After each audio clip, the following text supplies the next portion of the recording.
हाय hello नमस्कार, welcome to our mini vlog. तर आज आपल्याला घराकडे जायचं होतं, तर पुण्यातून निघलो, पण सकाळ सकाळ लावली पावसाने हजेरी. त्यानंतर घरी आलो तर इथे झाडांची छाटणी वगैरे करून घेतली, कारण जे पत्र्यावरती पाणी झाडांमुळे बरंच अडखळत होतं, त्याच्यामुळे झाडांची छाटणी केली.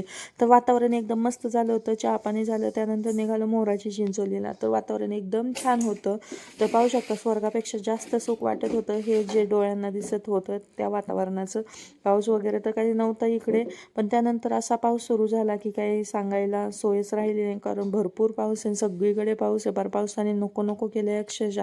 त्यानंतर इथे पोहोचलो मोराच्या चिंचोलीला. तर गेल्या गेल्या मस्त मोगऱ्याच्या झाडावरती नजर गेली, तर मस्तपैकी गजऱ्यासाठी फुले वगैरे तोडली. त्यानंतर पोरांनी थोडंसं खेळलं वगैरे. त्यानंतर निघालो परत यायला. तर म्हटलं बाबा जाता जाता आपल्याला मोर पाहायला भेटतील, पण आम्हाला येताना मोर पाहायला भेटले. तर मस्त मोर लांडोर दोन्हींचं दर्शन झालं.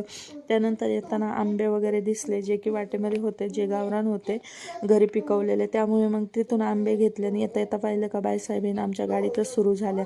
त्यानंतर आमच्या महिन्याने मस्त मँगो एन्जॉय केला. आणि त्यानंतर आजच्या ब्लॉगमध्ये एवढंच. भेटू नवीन एका ब्लॉगमध्ये. तोपर्यंत बाय, टेक केअर, काळजी घ्या.